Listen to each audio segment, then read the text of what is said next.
Hey there, foodie families. Welcome back to our channel. Today's episode is all about bringing the little chefs into the kitchen. We've got some super easy and safe recipes for your kids to try out. Get ready for a whole lot of fun and deliciousness. In this episode, we have 3 delicious and easy recipes for your little chefs to try out. The first recipe is a fun and tasty veggie quesadilla stir fry. This recipe is not only packed with lots of colorful vegetables, but also easy to digest and great for introducing your kids to a variety of flavors.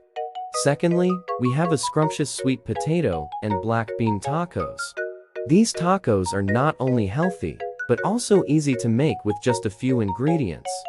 You'll be amazed at how quickly your kids can become skilled chefs hanging on their little hands. Finally, for a refreshing and fruity snack, we have a DIY watermelon and feta salad.